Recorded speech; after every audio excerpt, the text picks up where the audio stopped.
লসাগু বা লঘিষ্ঠ সাধারণ গুণিতক, ইংরেজিতে এলসিএম বা লিস্ট কমন মাল্টিপল, সংক্ষিপ্ত পদ্ধতিতে বা শর্টকাট মেথডে কিভাবে নির্ণয় করব সেই বিষয়টা আলোচনা করব। এখন এই পদ্ধতিটাতে এগোতে গেলে প্রথমে আমাদের যেটা মাথায় রাখতে হবে সেটা হচ্ছে যে যখন আমরা যে কোনো দুটো সংখ্যার এলসিএম নির্ণয় করব তখন এলসিএমটা অবশ্যই বড় সংখ্যাটা সমান বা তার থেকে বড় হবে। এই বিষয়টা আমাদের মাথায় রাখতে হবে।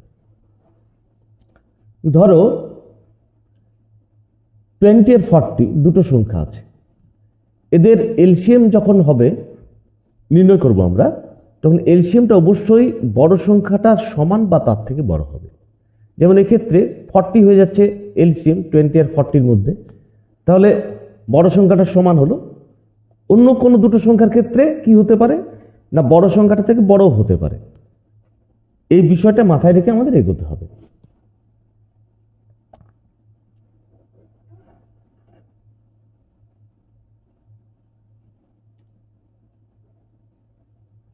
এখন আমরা একটা উদাহরণের সাহায্যে এই সংক্ষিপ্ত পদ্ধতিতে কিভাবে এলসিএম নির্ণয় করা যায় সেটা বোঝার চেষ্টা করি। ধরো চারটা সংখ্যা আছে 120, 50, 75 এবং 95। এই চারটা সংখ্যার এলসিএম নির্ণয় করতে হবে। তাহলে এখন 120 সমান আমরা লিখতে পারি 10 × 12, 50 সমান আমরা লিখতে পারি 5 × 10।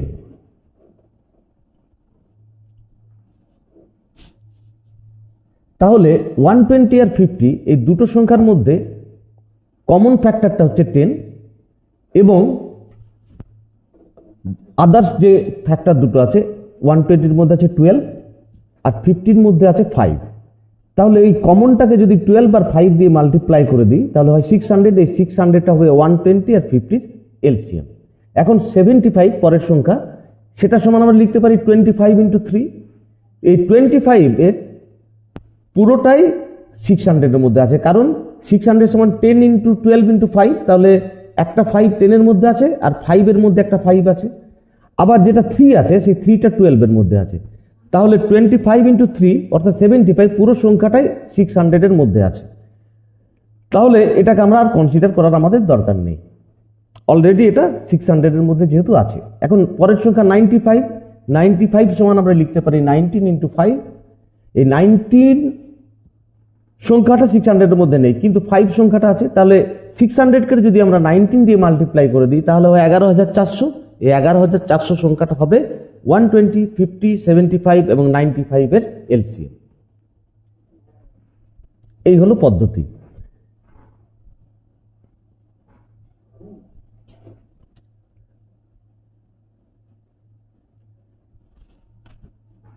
আরেকটা এক্সাম্পল আমরা নিই।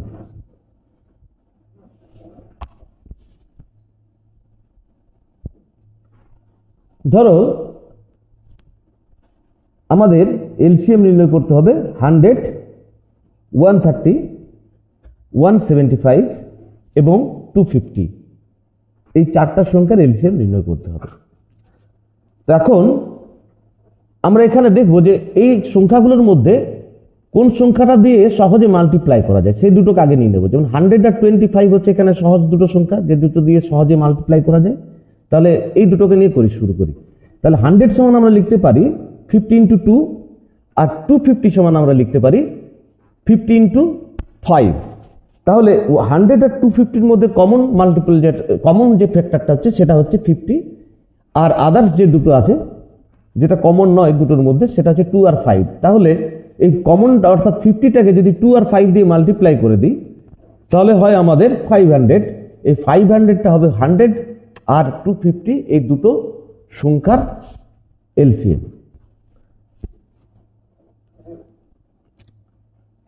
এরপর আমরা পরের একটা সংখ্যা দেখি।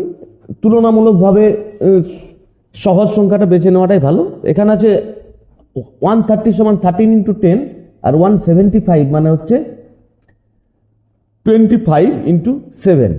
তাহলে আমরা 175টা দিয়ে আগে শুরু করি। তাহলে এই 175-এর 25টা অলরেডি 500-এর মধ্যে আছে। তাহলে 7 দিয়ে যদি 500-টাকে মাল্টিপ্লাই করে দিই তাহলে হয় 3500, তাহলে 3500টা হলো 100, 175 এবং 250 এই তিনটে সংখ্যার এলসিএম। এরপরে 130টাকে কনসিডার করলে এখানে 10টা অলরেডি 3500-এর মধ্যে আছে, 13টা নেই, তাহলে 3500-কে 13 দিয়ে মাল্টিপ্লাই করে দিলে হয় 45500। এই 45500টা হবে 100, 130, 175 এবং 250 এই চারটা সংখ্যার এলসিএম।